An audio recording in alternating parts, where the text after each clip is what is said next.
dive into authentic conversations about ourselves and our community, exploring topics that uplift and inspire us. From personal growth to social change. So grab your teacup and get ready to join the conversation.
I don't think I was ever so happy when I said those words to him.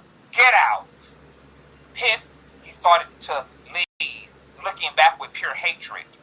As he walked down the stairs, he turned around in a fury and lunged at me. He knocked me down the top of the stairs. I was hurt. Kimura screamed, "Stop!" As he began to crouch over me, I kicked him, hitting him in the kneecap, then his face. He went tumbling down the stairs. He was too hurt to get up. I called the cops. Kimura left before they arrived. When he left, it was in an ambulance. I felt empowered. I felt safe. The Sean Combs days has finally come to an end. So how in the hell Kimura Lee gonna be the one to tell his ass, I'll call the cops? And then when he start attacking and pouncing on Kim ass, and she calls the cops, her motherfucking ass is the first bitch to leave the scene, girl, faster than this. What about your friends? Will they stand their ground? Or will they ass run faster than Sonic the Hedgehog, girl?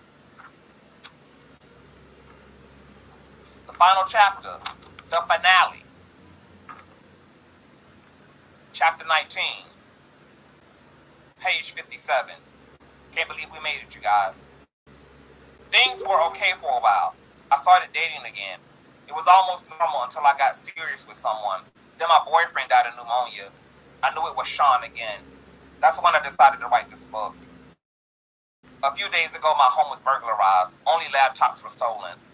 I know it was that bastard or his goons. Of course, I had a copy of the cloud that I was able to easily download here onto this new computer. As I continue to write now, I'll send this into the cloud as well. I will send out copies via email, and my Google Drive password will be attached so the missing chapters can be accessed. This book must get out. There are so many more chapters to add. This outline is a great start. I have to organize the rest of the chapters and add them in little by little. I planned on spending today working on exactly that, but I'm not feeling very well. Thank God the kids aren't here this weekend. I can rest. I called Kimura to cancel our tentative plans for a meetup. When I spoke to her, she said, "Girl, that doesn't sound like the flu. You want to go to the hospital?" That didn't immediately alarm me. I just need some rest, I told her, and quickly got off the phone. But why can't I get my doctor? Why won't he pick up the phone? Oh no. I called Sean from my bedroom, where I'm lying in bed.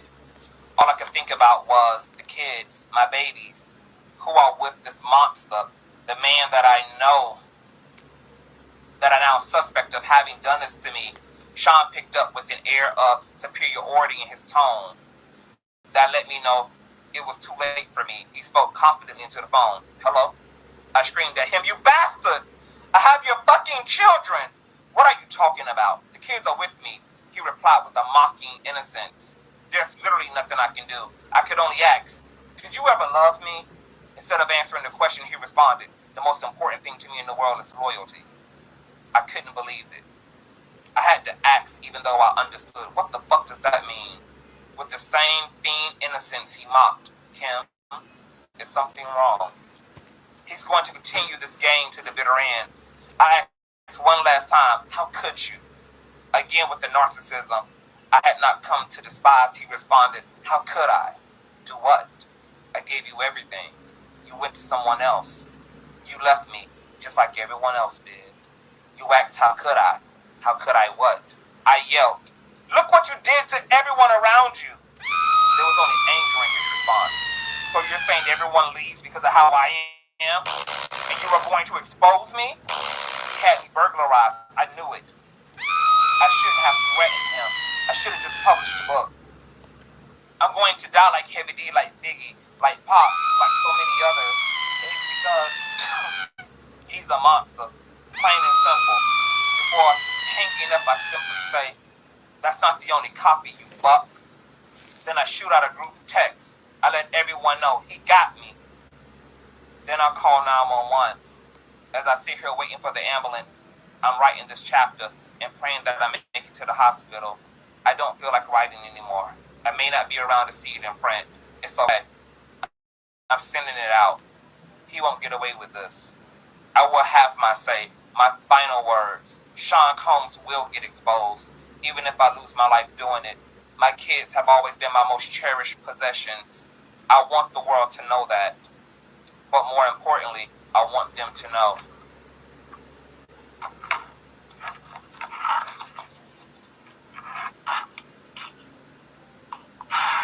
And that's the end, my friends.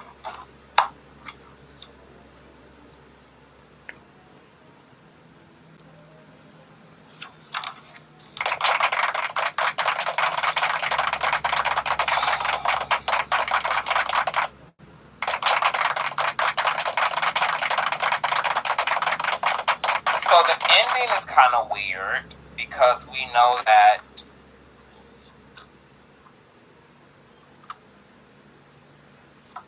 I'm gonna have to go back in as it relates to Kim's ending because I know that she had some at-home visits. She wasn't really hospitalized toward the end. I think she was prescribed some medications. But the whole sitting there waiting for an ambulance, I'm gonna have to go back in. Cause, I did a whole live stream when the autopsy and stuff report came out and the details around her death resurfaced.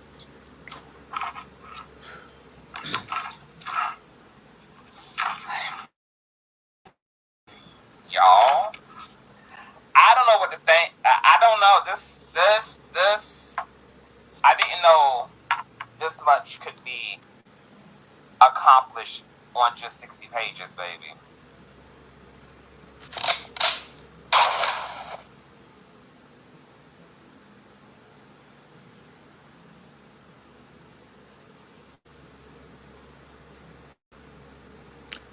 Bless besties. That was the reading of Kimora Lee's last word. We're going to have a panel discussion.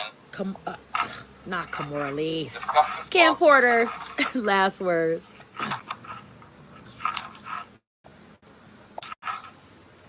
going to have to get myself back familiarized with the events around the last part of her life so I can add that up to the way this book kind of ended, which was like Kim sitting on her bed, writing while she waited on the ambulance. But this was definitely jaw-dropping as an overview. We found out that Kimora Lee and Kim, from the tell-all, allegedly have engaged in lesbianisms. Will Smith, Sean Carter, and Sean Combs have allegedly engaged in same-sex acts. Snoop Dogg could be the individual who had to come stank on his back. There is allegedly video evidence of Little Bow Wow, an underage Little Bow Wow, an underage Usher, and an underage Justin Bieber that were on videotapes that Diddy hid behind a picture kept in a vault that Kim allegedly made copies of. We learned that Jay-Z and Diddy had their hands in orchestrating Biggie Smalls' death, allegedly.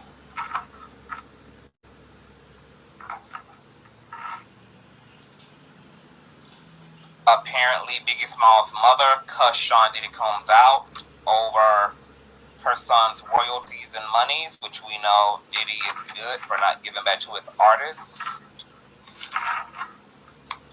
We know that he assaulted Kim on multiple occasions. He subjected her to freak-offs even when she was 8 and 9 months into her pregnancy. He apparently assassinated other love interests of hers the same way that she was assassinated via poisoning. We discovered that Mary J. Blige, Sean, and Kimberly had alleged threesomes along with Sean, Kimberly, and J-Lo. And apparently Mary J. Blige and Sean was also intimate prior to his relationship to Kimberly. Kimberly was apparently sexually fluid. She had did Diddy in the ass to the point that he was pooping all over the sex toy, begging her to do it again, to push it in deeper and deeper. We found out that Quincy Jones' daughter allegedly confronted Sean Combs at a award show. So if this book is not, if it's fictional, then these events can't be corroborated. If this book is a true tell-all, Biggie Smalls' mother would be able to corroborate this dinner that's chronicled in this book. Is Quincy Jones' daughter still alive? She's still alive.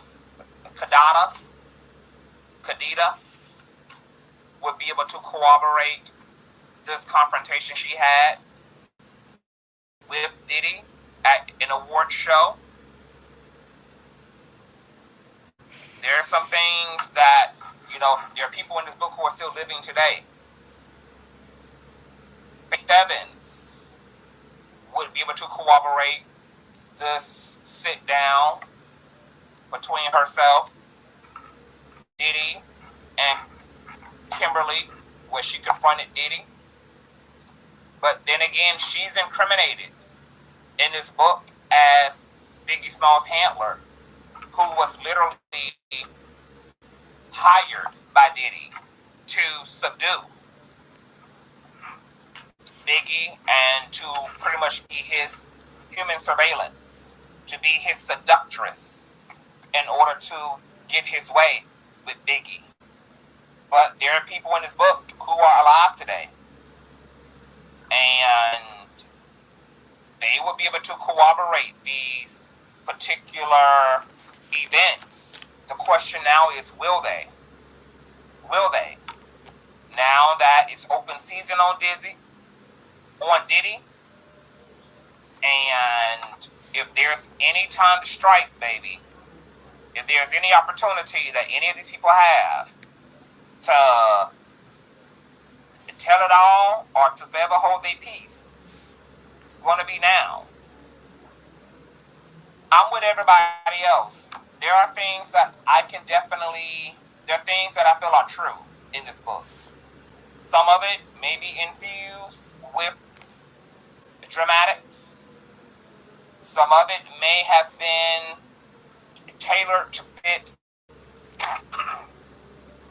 you know, current circumstances. This book was released, ironically, once Diddy was arrested.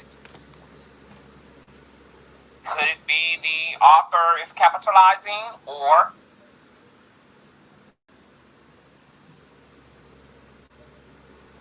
could it, as he said, he felt safe, like apparently everybody else who's coming forward feels safe publishing this book without a lot of consequence because Diddy is behind bars. But I do not think this entire book is untrue. I think it's a mixture of truth and probably fan fiction. The author did say that he did blur out some people's names, etc. And he also claims that he was presented with tapes that are being shopped around that are allegedly featuring Usher and Justin Bieber as kids.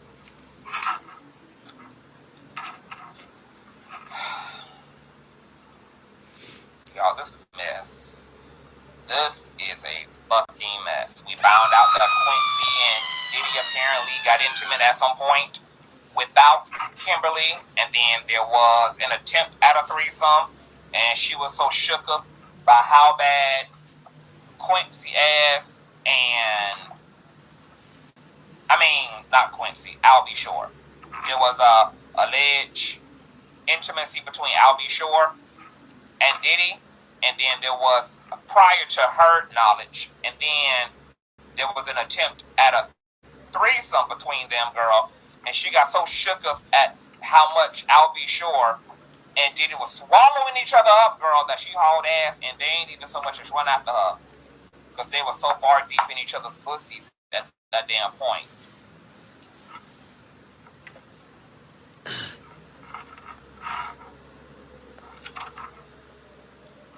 Kimberly was allegedly participating in freak-off events, getting gangbanged at 9 months pregnant, child.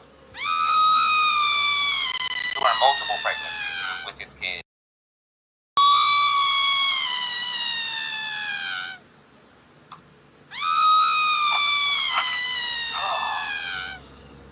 No, there was no mention of STIs, STDs, child.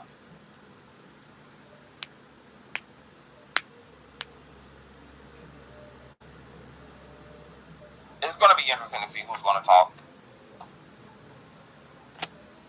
We're going to do a panel today.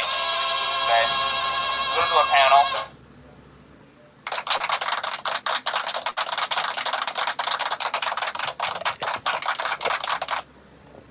Okay. That was a live reading done by Conscious TV. Excuse me. Conscious TV. He read Kim's last words for the blessed besties. We are so very grateful and thankful. Go over to his page on YouTube and check him out. His name is Conscious TV. Okay. Boom. That's Conscious TV.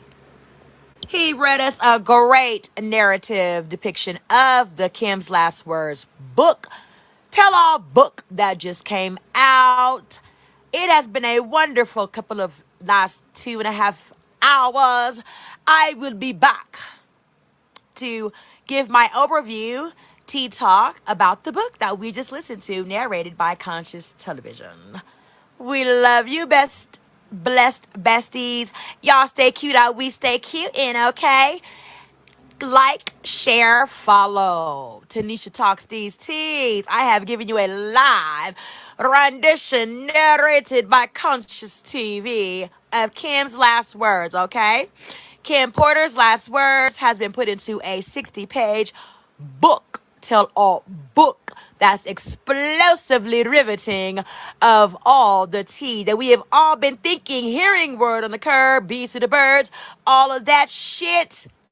Well, now it's being told to us in black and white in 60 pages in a tell-all book that can be purchased on Amazon. Okay? Bye. Go read the book. Or at least listen to Tanisha Talk to Tees. I got a live rendition of it.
He, in a sense,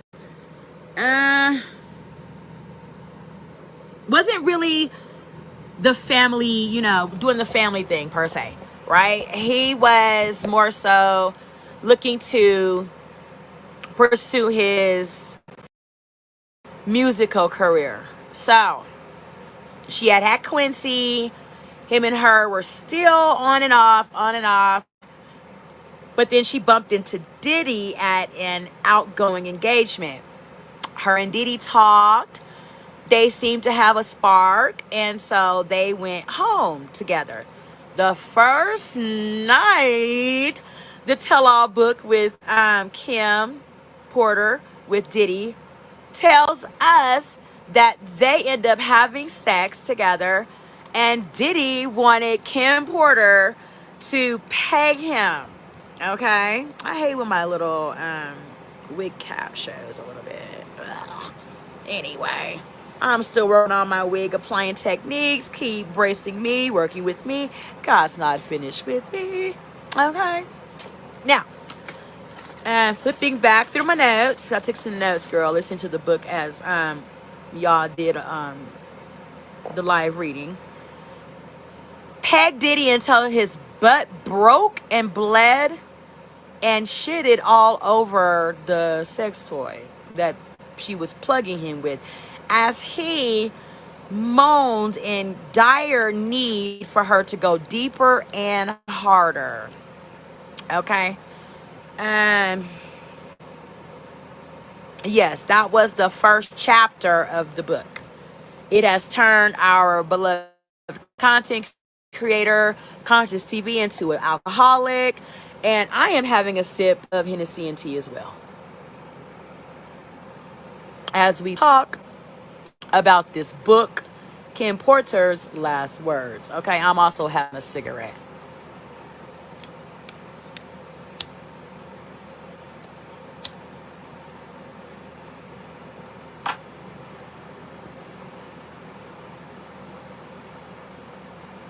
Now, I know we've been talking about my blood pressure here on Nisha Talks Teas. I have cut myself down to smoking maybe 5-6 cigarettes a day. I'm going to get back down to 3 or 4. If I can stop, that would be magically wonderful. However, I'm definitely limiting my cigarette intake. Okay, so, girl, some more overview of the book Kim Porter's Last Words.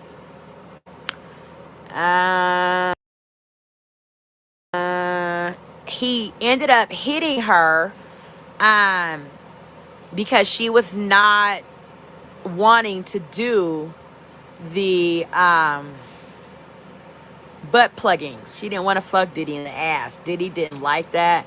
He felt like he was already a man of who he was, stature, grace, money, you know, CEO of Bad Boy Records, and he felt like whatever I want, I get, and he wanted her to butt plug him. So he slaps her, and she, you know, tells him and herself, I'm done with Diddy. I don't want to be, you know, fucking around with likes of Diddy no more. Fuck Diddy. Diddy, you know, didn't take that as if, okay, she's thinking about not fucking with me. Yeah, right, I'm Diddy, right? So he showers her with lavish gifts and things like that. She eventually goes back to Diddy, even though he slapped her and she didn't like to butt plug him while they were intimate. She speaks about morals, more so also in the book about Diddy being into like voodoo and spells and things like that. I'm thinking this is because Diddy wanted to keep that, you know, bravado. He wanted to keep that level of, you know, intense high riding on the gravy train biscuit wheels that he was riding on at Bad Boy. Okay? So he was, Kim, you know, states in the tell-all book, her words were, he was putting spells on people. Okay? She also said that, you know, he slept with a lot of people in the industry that we will, you know, we don't even know, but he slept with tons of dozens of people in the industry that would keep him at the top of Bad Boy Records, the top of the music record, you know, industry, all of that shit, like Clive Davis, people like, you know, Quincy Jones, and others that, you know, control the music industry. She said, you know, people that we wouldn't even think to know.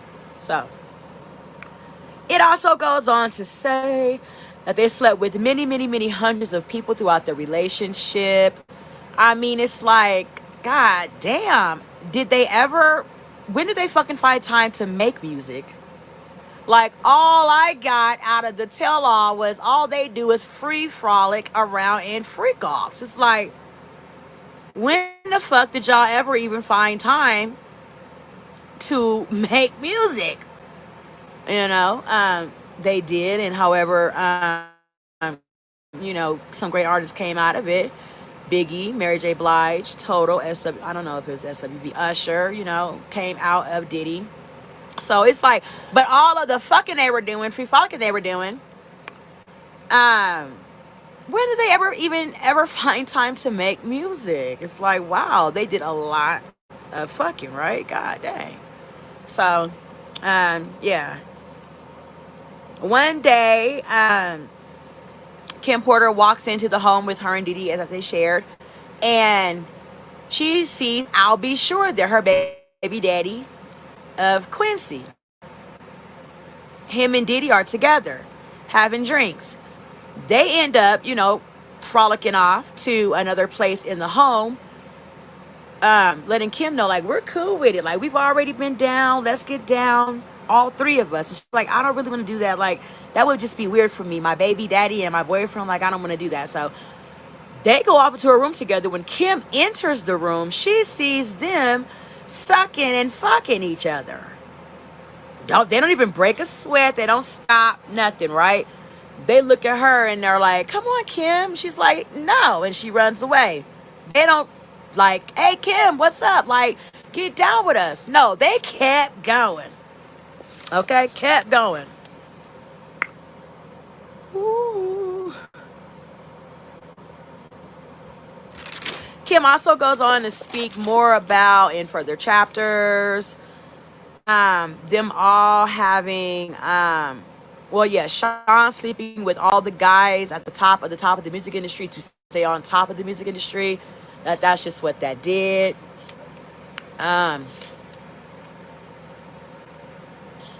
Taco Tuesday.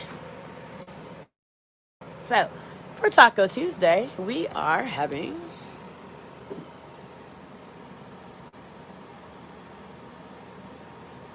tacos topped with cilantros. Okay, so back to Kim Porter's tell-all book, Kim's Last Words. Kim had an intimate relationship with Tupac, right? Where they often had sexual encounters together. She really, really enjoyed Tupac. She really, really liked fucking Tupac. And while she was dating Diddy, Diddy, was alerted to this and wanted to bring Kim and Pac into a threesome with him. And Pac was like, no, I don't swing that way. I don't fuck around like that. And Diddy's like, oh, why? You think I'll be better? You think my dick's bigger? Like, well, let's, go ahead and run a train on Kim Porter and see who she says got the better.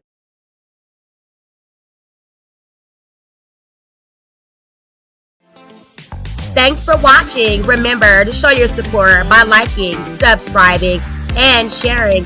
It's a blessing. Keep your teacups filled and ready for my next upload. Until then, stay inspired and remember, always stay dipping.